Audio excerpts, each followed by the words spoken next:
Egypt এয়ারের ছিনতাই হওয়া বিমানটি আত্মঘাতী হামলার হুমকির মুখে সাইপ্রাসে অবতরণ। ৩ আরোহী ও ক্রু সহ এখনো জিম্মি ৭। ব্যক্তিগত উদ্দেশ্যেই এ ছিনতাই বলছে মিশরীয় কর্তৃপক্ষ। সন্ত্রাসবাদের বিরুদ্ধে যুদ্ধ চালিয়ে যাওয়ার ঘোষণা পাক প্রধানমন্ত্রীর। লাহোর হামলায় জড়িতদের ধরতে সাঁড়াশি অভিযান।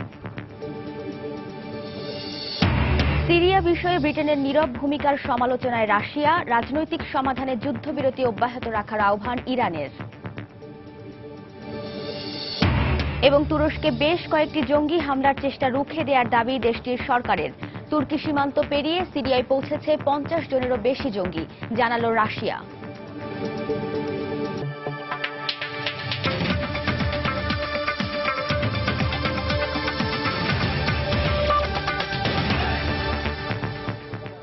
আন্তর্জাতিক সময়ের সঙ্গে আছি আমি ওয়াহিদা স্বপ্না।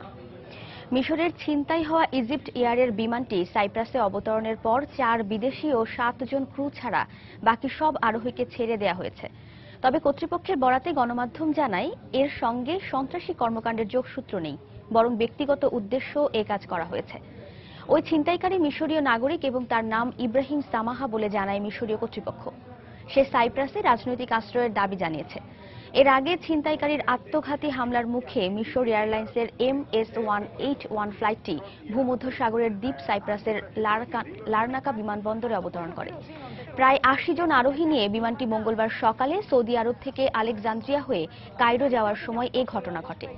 আলোচনার পর শতাধিক আরোহীকে ছেড়ে দেওয়া হলেও বিমানের ক্রু ও কয়েকজন বিদেশিকে এখনও জিম্মি করে রাখা হয়েছে বলে জানানো হয়।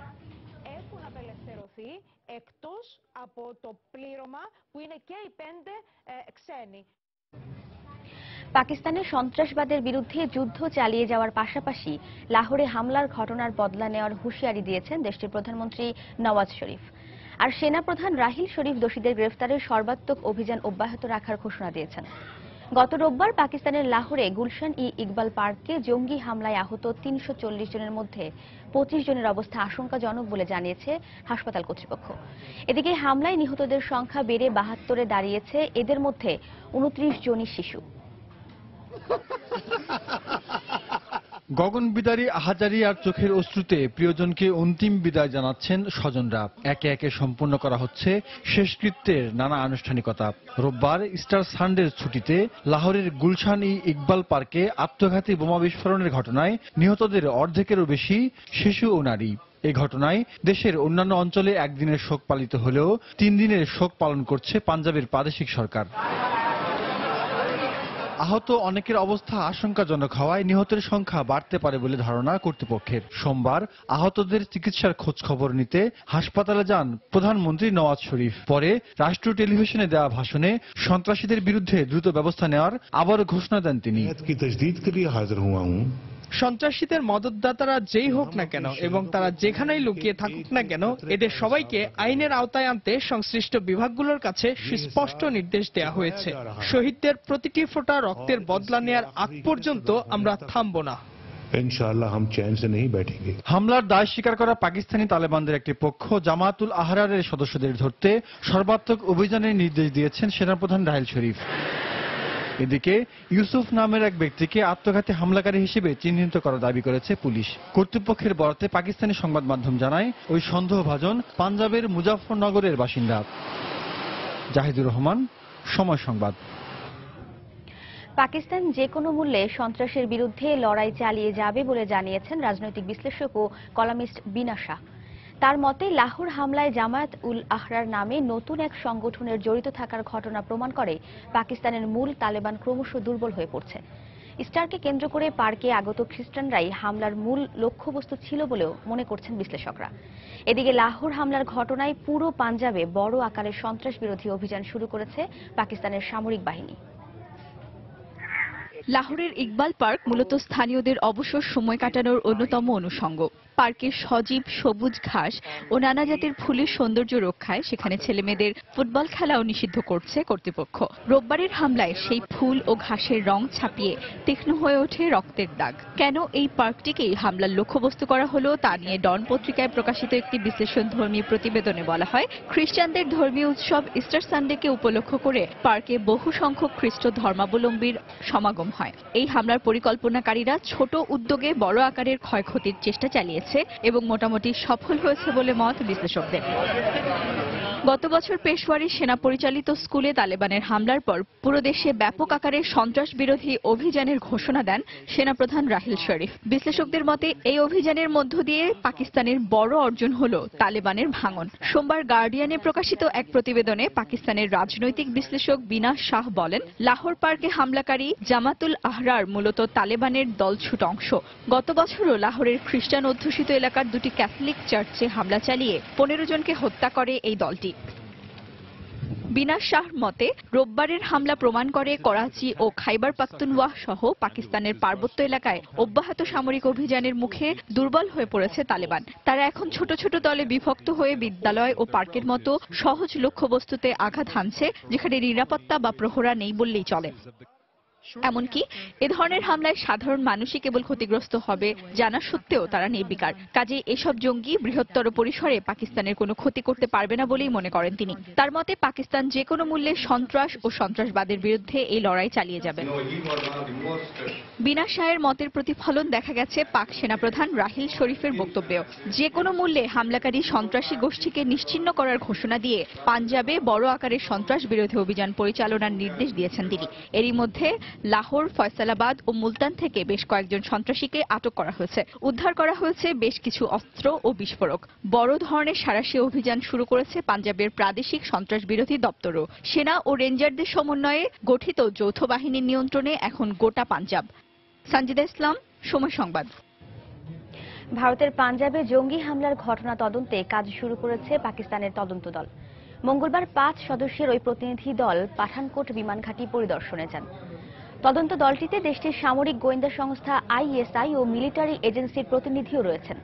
তবে বিমান ঘাটের সব জায়গায় তাদের প্রবেশ করার অনুমোদন দেয়নি ভারতীয় কর্তৃপক্ষ।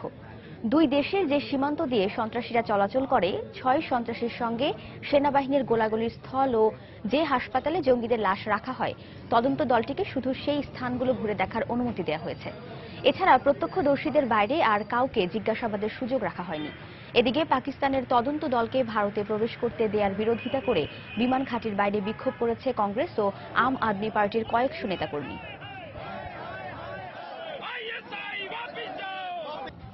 ভারতের পশ্চিমবঙ্গ বিজেপির সাবেক সভাপতি রাহুল সিনহাকে ঘুষ কেলেঙ্কারিতে জড়ানোর চেষ্টা করা হয়েছে বলে অভিযোগ উঠেছে।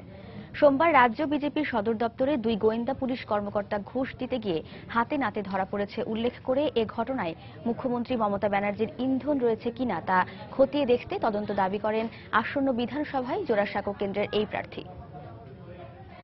এই ঘটনা পরিষ্কারভাবে আমরা মনে করছি মমতা ব্যানার্জি নতুন এক স্ট্রিং অপারেশন করতে গিয়েছিলেন, বিজেপিকে স্ট্রিং অপারেশনে জোড়াতে চেয়েছিলেন। সেই জন্য আমি মনে করি এই বিষয়ের তদন্তভার মুখ্যমন্ত্রী CBIর ওপর প্রদান করুক। আন্তর্জাতিক সময়ে আরো দেখবেন, দুর্নীতি অবসানে ব্যবস্থা নিতে ইরাকি প্রধানমন্ত্রী আবাদিকে আইন প্রণেতাদের আলটিমেটাম। সরকার ব্যবস্থায় সংস্কারের দাবিতে শিয়াদের বিক্ষোভ। সিরিয়ার প্রাচীন ঐতিহ্যের নিদর্শন পালমিরা শহর পুনর্দখলের বিষয়টি শান্তি আলোচনায় কতটুকু প্রভাব ফেলবে তা এখনই অনুমান করা সম্ভব নয় বলে জানিয়েছে যুক্তরাষ্ট্র। পালমিরা পুনর্দখল নিয়ে ব্রিটেনের নীরব ভূমিকার কঠোর সমালোচনা করেছে রাশিয়া। এদিকে সিরিয়ার রাজনৈতিক সংকট নিরসনে দেশটিতে যুদ্ধবিরতি অব্যাহত রাখার আহ্বান জানিয়েছেন ইরানের প্রেসিডেন্ট হাসান রুহানি। এক সময়ের প্রাচীন ঐতিহ্য এবং সিরিয়ার অন্যতম প্রত্নতাত্ত্বিক নিদর্শন পালমিরা শহরের বর্তমান চিত্র এটি। আইএসের তাণ্ডব লীলায় যেন ধ্বংসস্তূপে পরিণত হয়েছে হাজার বছরের পুরনো এই ঐতিহাসিক নিদর্শনগুলো। রোববার সিরিয়ার সরকারি বাহিনীর সদস্যরা আইএসের কাছ থেকে পালমিরা শহর পুনরুদ্ধার করলেও অনলাইনে প্রকাশিত ছবিতে ভেসে ওঠে প্রাচীন এই শহরটির বর্তমান ক্ষয়ক্ষতির চিত্র। এ অবস্থায় রোববার ওয়াশিংটনে মার্কিন পররাষ্ট্র দফতরের এক নিয়মিত সংবাদ সম্মেলনে পালমিরা পুনরুদ্ধারের বিষয়টি সিরিয়ার শান্তি আলোচনায় কতটুকু প্রভাব ফেলবে তা এখনই বলা সম্ভব নয় বলে জানানো হয়। পালমিরা স্থল অভিযানটি ছিল একটি কৌশলগত অভিযান। আইএসকে সেখান থেকে বিতাড়িত করায় আমরা একে স্বাগত জানালেও এ বিষয়ে সিরিয়ার সরকার এবং বিরোধী পক্ষ উভয় মনোভাবই আমরা পর্যবেক্ষণ করছি। পালমিরা পুনরুদ্ধারের পর এ নিয়ে কোনো আনুষ্ঠানিক বিবৃতি না দেওয়ায় রাশিয়ার কঠোর সমালোচনার পর সোমবার এ বিষয়ে এক বিবৃতি দেয় ব্রিটেন। বিবৃতিতে পালমিরায় আইএস বিরোধী অভিযানকে স্বাগত জানালেও প্রাচীন নিদর্শন ধ্বংসের জন্য আসাদ সরকার দায়ী বলে উল্লেখ করা হয়। সিরিয়ার চলমান পরিস্থিতি নিয়ে আলোচনা করতে মার্কিন গোয়েন্দা সংস্থা সিআইএ এর প্রধান জন ব্রেনান সম্প্রতি মস্কো সফর করেছেন বলে জানিয়েছে মার্কিন কর্তৃপক্ষ। সফরে সিরিয়া এবং প্রেসিডেন্ট আসাদ ইস্যুতে যুক্তরাষ্ট্রের অবস্থান নিয়ে রুশ সরকারের প্রতিনিধিদের সঙ্গে আলোচনা হয়েছে বলে জানানো হয়। এদিকে সিরিয়ায় 5 বছর ধরে চলা সংঘাত আর রাজনৈতিক সংকট নিরসনে দেশটিতে চলমান যুদ্ধবিরতি অব্যাহত রাখতে হবে বলে মত দিয়েছেন ইরানের প্রেসিডেন্ট হাসান রুহানি। একই সঙ্গে দেশটিতে বিদেশিদের মদতপুষ্ট যুদ্ধ বন্ধে রাজনৈতিক আলোচনা গতিশীল করারও আহ্বান জানান তিনি। অন্য কর্মকার, সময় সংবাদ। সিরিয়ার সরকারি বাহিনী পালমিরা পুনর্দখলে নিলেও শহরটির ভাজে ভাজে রয়ে গেছে ধ্বংসযজ্ঞের আলামত। গত বছরের মে মাসে শহরটি আইএস জঙ্গিদের দখলে গেলে সেখানকার প্রাচীন রোমান সভ্যতার নিদর্শনগুলোর অস্তিত্ব হুমকির মুখে পড়ে। জঙ্গিরা এরই মধ্যে বেশ কয়েকটি মন্দির ও সিংহ মূর্তি ধ্বংস করলেও টিকে যাওয়া নিদর্শনগুলো চাইলে এখনও রক্ষা করা সম্ভব বলে জানিয়েছেন প্রত্নতত্ত্ববিদরা। মরুর মুক্তা হিসেবে খ্যাত সিরিয়ার পালমিরার এই বর্তমান দেখে বোঝার উপায় নেই যে গৃহযুদ্ধের আগে এখানে প্রতি বছর 1.5 লাখ দেশি বিদেশি পর্যটক ভিড় করতেন। সম্প্রতি সরকারি বাহিনী আইএস জঙ্গিদের হটিয়ে শহরটি নিজেদের দখলে নিলে বেরিয়ে আসে ধ্বংসযজ্ঞের চিত্র।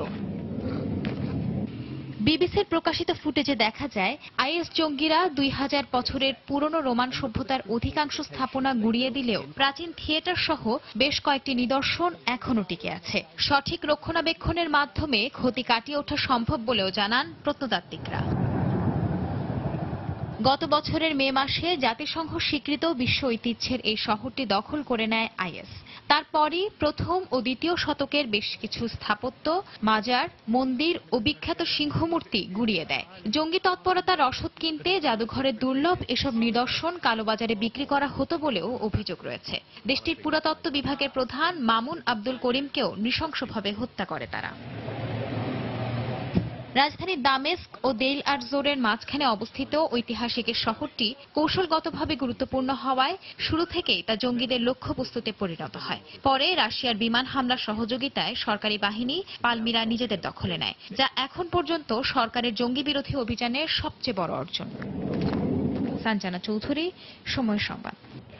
সরকারি ব্যবস্থায় দ্রুত সংস্কার সহ দুর্নীতি অবসানে ব্যবস্থা নেওয়ার জন্য প্রধানমন্ত্রী হায়দার আল আবাদিকে বৃহস্পতিবার পর্যন্ত সময় বেঁধে দিয়েছেন ইরাকের আইন প্রণেতারা।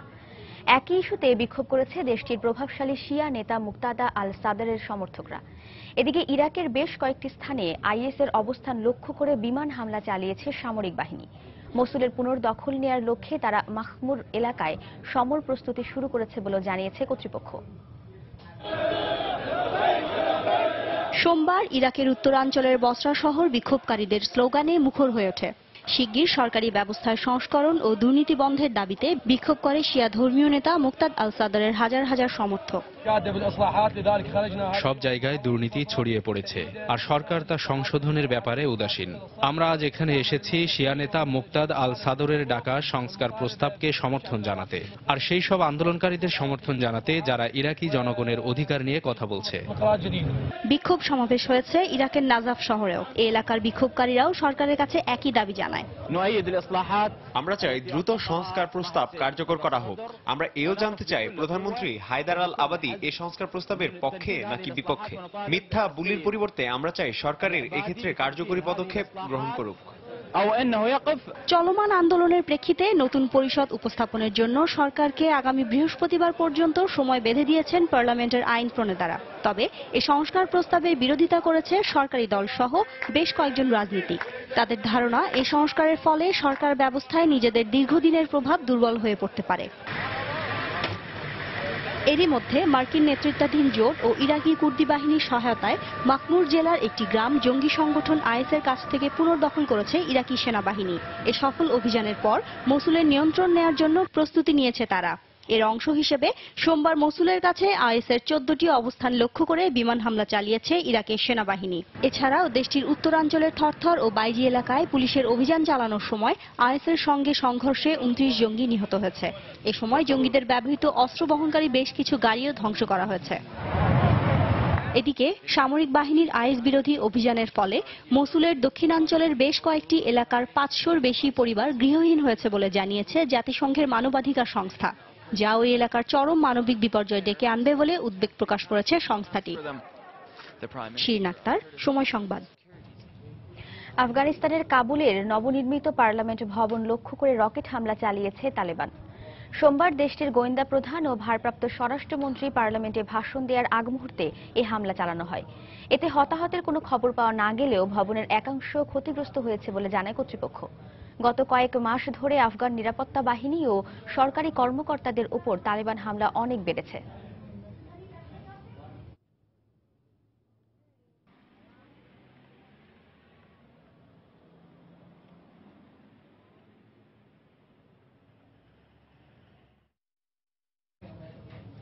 তুরস্কের নিরাপত্তা বাহিনী চলতি সপ্তাহে বেশ কয়েকটি হামলার প্রচেষ্টা ব্যর্থ করে দিতে সক্ষম হয়েছে বলে জানিয়েছেন তুর্কি প্রেসিডেন্টের মুখপাত্র।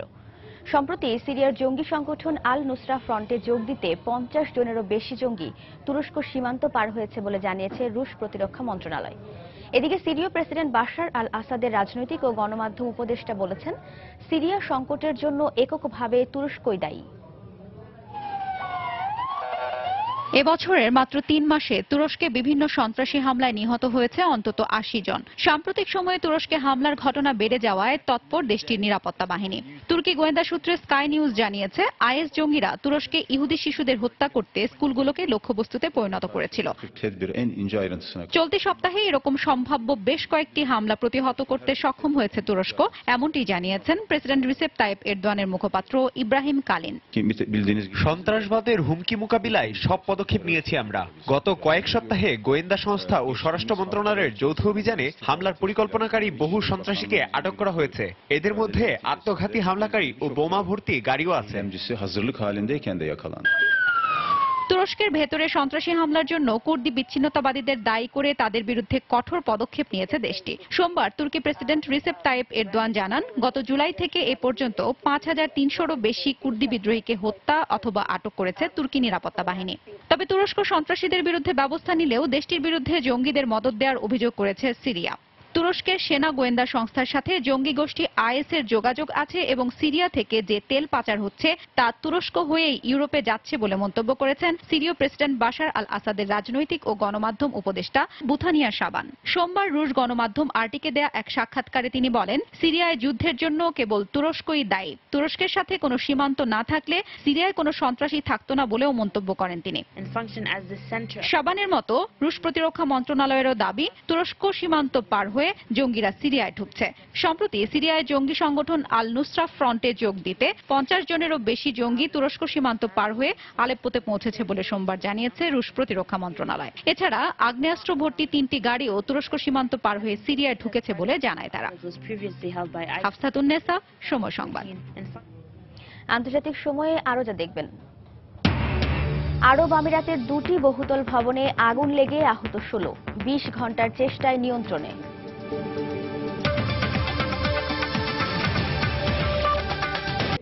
ইসরায়েলের বিচার বহির্ভূত হত্যার ঘটনা তদন্তে জাতিসংঘের হস্তক্ষেপের অনুরোধ জানিয়েছে ফিলিস্তিন সরকার। ইসরায়েল অধিকৃত পশ্চিম তীরে এক ফিলিস্তিনিকে গুলি করে হত্যার পর সোমবার ফিলিস্তিন সরকারের পক্ষ থেকে এ অনুরোধ জানানো হয়।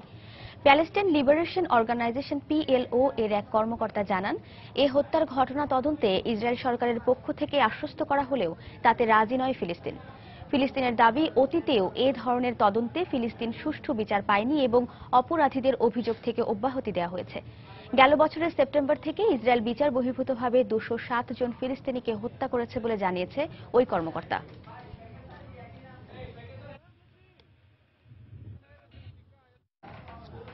পার্লামেন্ট সদস্যদের বিরুদ্ধে শত্রুদের সহায়তার প্রমাণ পাওয়া গেলে তাদের বরখাস্ত করতে পারবেন সহকর্মীরা।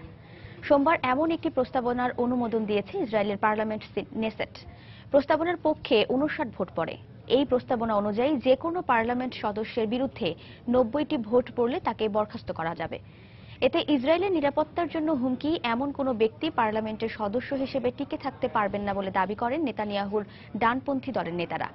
তবে পার্লামেন্টের আরব নেতারা এই প্রস্তাবনার তীব্র বিরোধিতা করেন। তাদের অভিযোগ, আরব সদস্যদের গণতান্ত্রিক অধিকার কেড়ে নিতেই এমন আইন পাশ করেছে নেতানিয়াহুর দল।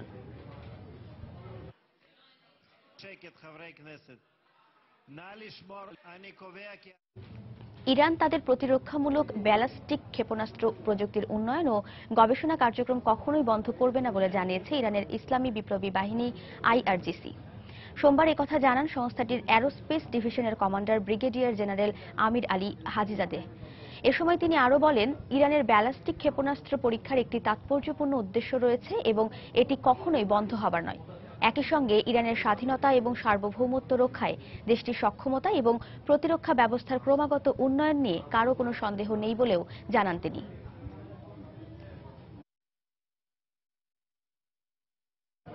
মিশরের সাবেক প্রেসিডেন্ট মোহাম্মদ মুরসির উৎখাতের বিরোধিতা করায় দেশটির 32 জন বিচারককে বাধ্যতামূলকভাবে অবসর দেওয়া হয়েছে। 2013 সালে ব্যাপক বিক্ষোভের কারণে মুরসিকে উৎখাত করে তৎকালীন সামরিক বাহিনীর প্রধান আবদেল ফাত্তাহ এল সিসি। এরপর থেকেই দেশের বিচার ব্যবস্থাকে ধর্মনিরপেক্ষ ও স্বাধীনভাবে গড়ে তুলতে সব ধরনের মতবিরোধ দূর করে সংস্করণের অংশ হিসেবে সোমবার এ সিদ্ধান্ত নেয় সুপ্রিম জুডিশিয়াল কাউন্সিল। গত সপ্তাহে একই কারণে আরও 15 জন বিচারকের বিরুদ্ধে এ পদক্ষেপ নেওয়া হয়। তবে বিচারকদের বিষয়ে উদ্বেগ প্রকাশ করে এ সিদ্ধান্ত পরিবর্তনের আহ্বান জানিয়েছে আন্তর্জাতিক জুরি কমিশন।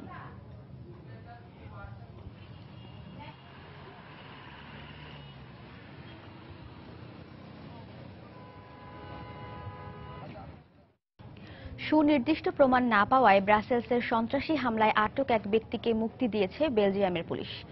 মুক্তি পাওয়া ব্যক্তির নাম ফয়সাল শিফু। তিনি ফ্রিল্যান্স সাংবাদিক হিসেবে কাজ করেন বলে জানিয়েছে বেলজিয়ামের স্থানীয় গণমাধ্যম। বেলজিয়ামের সরকারি আইনজীবীর বরাত দিয়ে বিবিসি জানায়, গত 24 মার্চ সন্ত্রাসী গোষ্ঠীর সঙ্গে যোগসূত্রতা এবং হত্যাকাণ্ডে জড়িত সন্দেহে পুলিশ তাকে গ্রেফতার করেছিল। খবরে আরও বলা হয়, আটককৃত ব্যক্তির বিরুদ্ধে তদন্তে কোনো তথ্য প্রমাণ পাওয়া যায়নি। এ কারণে তাকে মুক্তি দেওয়া হয়েছে। এদিকে ব্রাসেলসের জাভেনতেম বিমানবন্দরে সন্ত্রাসী হামলা চালানো তৃতীয় ব্যক্তির পূর্ণাঙ্গ সিসিটিভি ফুটেজ প্রকাশ করেছে বেলজিয়ামের পুলিশ।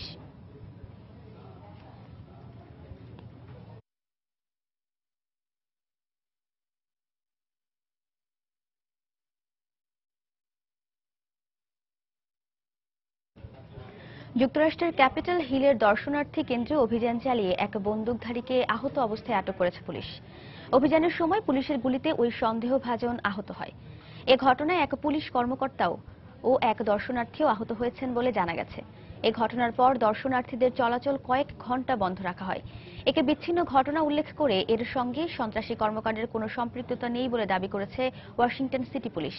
1998 সালে ক্যাপিটাল হিলে বন্দুকধারীর গুলিতে 2 পুলিশ কর্মকর্তা নিহতের প্রায় 18 বছর পর এ গোলাগুলির ঘটনা ঘটল।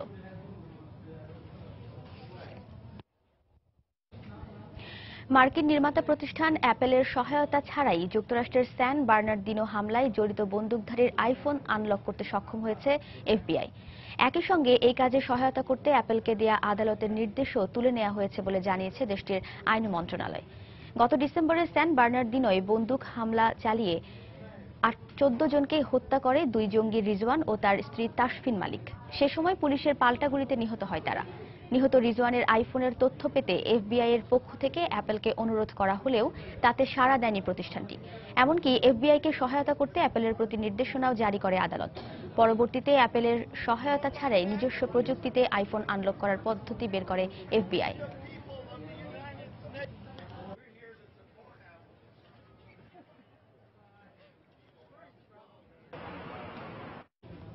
কিউবার সাবেক প্রেসিডেন্ট ফিদেল কাস্ত্রো ওবামার কিউবা সফর প্রসঙ্গে বলেছেন, তারা তাদের দেশে সম্রাটের উপস্থিতি চান না। রাষ্ট্রীয় সংবাদপত্রে ফিদেল কাস্ত্রোর লেখা চিঠি প্রকাশ করা হয়, যেখানে ওবামার কিউবা নিয়ে তিনি বিভিন্ন কথা লিখেছেন।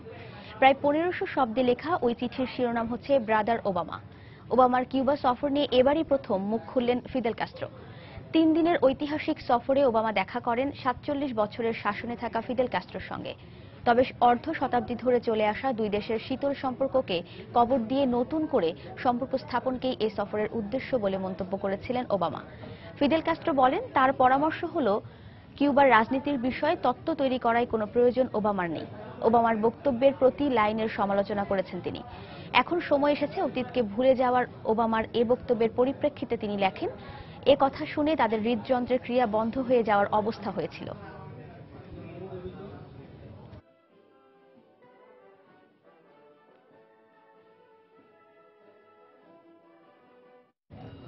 উত্তর কোরীয় নেতা কিম জং উনের প্রতি তীব্র নিন্দা জানিয়ে আকাশ থেকে হাজার হাজার লিফলেট ছড়িয়েছে প্রতিবেশী দক্ষিণ Korea.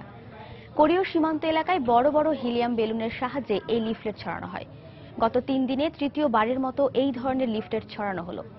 Fighters for free north Korea নামে একটি দল এমন কাজ করেছে বলে জানায় গণমাধ্যম। কিম জং উনের পক্ষ থেকে সরে আসা কয়েকজন নেতা এই দলটির নেতৃত্ব দিচ্ছেন বলে জানা গেছে। পিয়ংইয়ং যাতে তাদের বিতর্কিত পারমাণবিক কর্মসূচি বন্ধ করে সেজন্যই এই উদ্যোগ বলে জানায় দলটি। তবে বার্তা সংস্থা এএফপির খবরে বলা হয়, অনেক লিফলেটে লেখা ছিল কিম জং উন উন্মাদ এবং তার দিকে আগুনের গোলা ছুড়ে মারা হোক। 2014 সালে বেলুনে ভরে এ ধরনের লিফলেট ছড়ানোর ঘটনায় 2 কোরিয়ার মধ্যে গোলাগুলির ঘটনা ঘটে।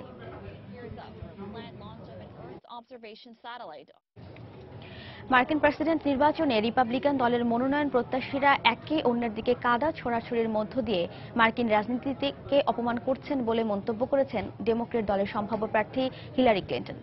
তিনি আরো বলেন, রিপাবলিকান প্রার্থীরা ভুলে গেছেন যে ওবামা এখনো যুক্তরাষ্ট্রের প্রেসিডেন্ট। ওবামাকে দ্বিতীয়বারের মতো ভোট দিয়ে মার্কিন জনগণই তাদের নেতা হিসেবে নির্বাচিত করেছেন উল্লেখ করে হিলারি বলেন, তার নীতির প্রতি আঙুল তুলে মার্কিন সংবিধানকে অসম্মান করছেন রিপাবলিকান নেতারা। হিলারি আরো বলেন, একে অন্যের স্ত্রী নিয়ে আপত্তিকর মন্তব্য করে ট্রাম্প ও ক্রুজ প্রমাণ করেছেন নারীর মর্যাদার বিষয়ে বিন্দু মাত্র অবহিত নন তারা। মার্কিন রাজনীতিতে এ ধরনের নিচু মানসিকতার জায়গা নেই বলেও মন্তব্য করেন সাবেক পররাষ্ট্রমন্ত্রী।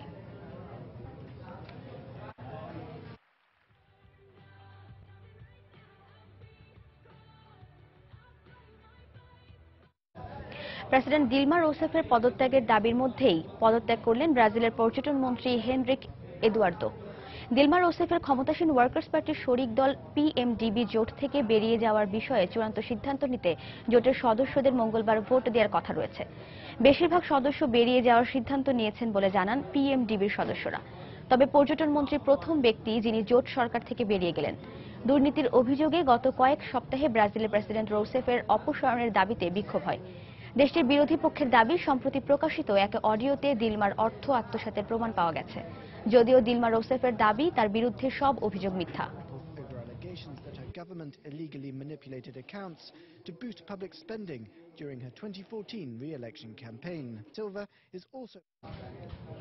সেন্ট্রাল আফ্রিকান রিপাবলিকে নিযুক্ত মরক্কো ও বুরুন্ডির 2 শান্তিরক্ষীর বিরুদ্ধে যৌন নিপীড়নের অভিযোগ পাওয়া গেছে বলে জানিয়েছে জাতিসংঘ।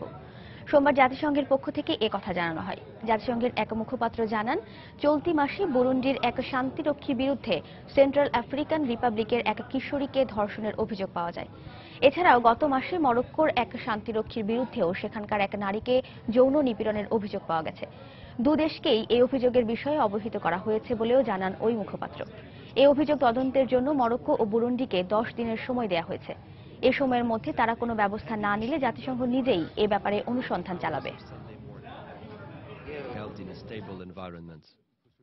Elections were due to be held in the Central African Republic in October, but they've already.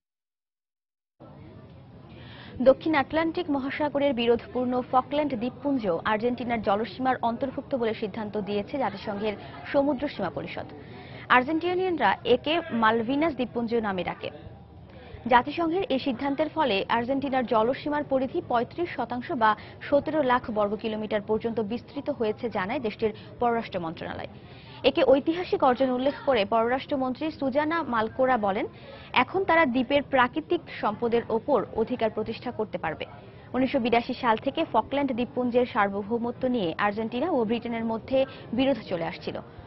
সে বছর 2 এপ্রিল থেকে 14 জুন পর্যন্ত চলা যুদ্ধে পরাজিত হলেও দ্বীপের সার্বভৌমত্ব দাবি করা থেকে সরে আসেনি আর্জেন্টিনা। সবশেষ তারা এই দ্বীপটি নিজেদের দাবি করে জাতিসংঘে আবেদন জানায়। তবে জাতিসংঘের এই সিদ্ধান্তের বিষয়ে যুক্তরাজ্য কোনো বিবৃতি দেয়নি।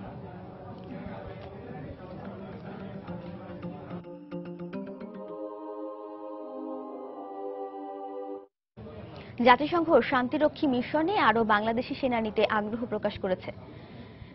শান্তিরক্ষী মিশনে বাংলাদেশি সদস্যদের ভূমিকার প্রশংসা করে জাতিসংঘের আন্ডার সেক্রেটারি জেনারেল অতুল খারের সময় টেলিভিশনকে এই আগ্রহের কথা জানিয়েছেন।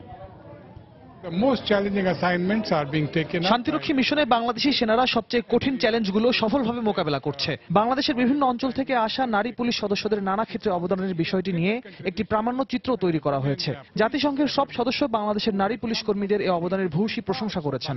বাংলাদেশের প্রধানমন্ত্রী শেখ হাসিনা এক্ষেত্রে আরো বেশি অবদান রাখার অঙ্গীকার করায় আমরা তার প্রতি বিশেষভাবে কৃতজ্ঞ। সংযুক্ত আরব আমিরাতের আজমান শহরের একটি আবাসিক এলাকায় অন্তত 2টি বহুতল ভবনে অগ্নিকাণ্ডের ঘটনা ঘটেছে। সোমবার দুবাইয়ের উত্তরাঞ্চলের ওই আবাসিক প্রকল্পের একটি বহুতল ভবনে আগুন লাগে। পরে ধীরে ধীরে আগুন পাশের ভবনেও ছড়িয়ে পড়ে। এতে আহত হয় অন্তত 16 জন। আগুন ছড়িয়ে পড়ার পর ভবনের সবাইকে আল সাওয়ান ভবনে সরিয়ে নেওয়া হয়। 20 ঘন্টার প্রচেষ্টার পর মঙ্গলবার সকালে আগুন নিয়ন্ত্রণে আসে। এই ঘটনায় ধোঁয়ায় দম আটকে অসুস্থ হয়ে পড়ায় বেশ কয়েকজনকে চিকিৎসা দেওয়া হচ্ছে বলে জানিয়েছে ফায়ার সার্ভিসের কর্মীরা। 1 বছরের মধ্যে আরব আমিরাতের সুউচ্চ ভবনে আগুন লাগার এটি তৃতীয় ঘটনা।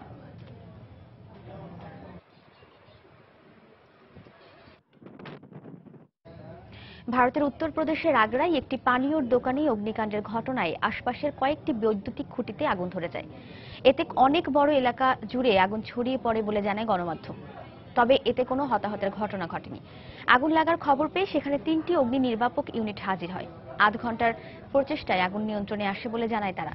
কিভাবে এই আগুনের সূত্রপাত তা এখনো জানা যায়নি। তবে ধারণা করা হচ্ছে কেউ ভুল করে গুদাম ঘরে সিগারেট ফেলায় আগুনের সূত্রপাত হয়।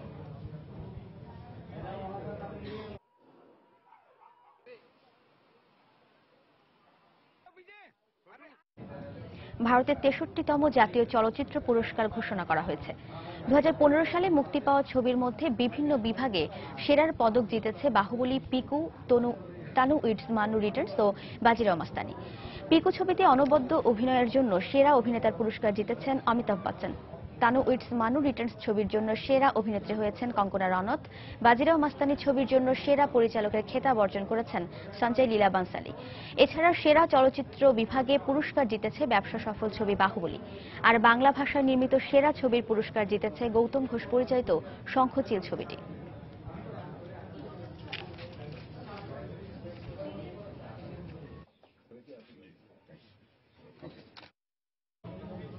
এ পর্যায়ে আবারও জানিয়ে দিচ্ছি আন্তর্জাতিক সময়ের শীর্ষ সংবাদগুলো। ইজিপ্ট এয়ারের ছিনতাই হওয়া বিমানটি আত্মঘাতী হামলার হুমকির মুখে সাইপ্রাসে অবতরণ। 3 আরোহী ও ক্রু সহ এখনও জিম্মি 7। ব্যক্তিগত উদ্দেশ্যেই এ ছিনতাই বলছে মিশরীয় কর্তৃপক্ষ। সন্ত্রাসবাদের বিরুদ্ধে যুদ্ধ চালিয়ে যাওয়ার ঘোষণা পাক প্রধানমন্ত্রীর। লাহোর হামলায় জড়িতদের ধরতে সাঁড়াশি অভিযান। সিরিয়া বিষয়ে ব্রিটেনের নীরব ভূমিকার সমালোচনায় রাশিয়া। রাজনৈতিক সমাধানে যুদ্ধবিরতি অব্যাহত রাখার আহ্বান ইরানের। এবং তুরস্কে বেশ কয়েকটি জঙ্গি হামলার চেষ্টা রুখে দেওয়ার দাবি দেশটির সরকারের। তুর্কি সীমান্ত পেরিয়ে সিরিয়ায় পৌঁছেছে 50 জনেরও বেশি জঙ্গি, জানালো রাশিয়া। এই ছিল আন্তর্জাতিক সময়। যে কোনো খবর পেতে ভিজিট করুন সময়নিউজ.tv আর সঙ্গে থাকুন সময়।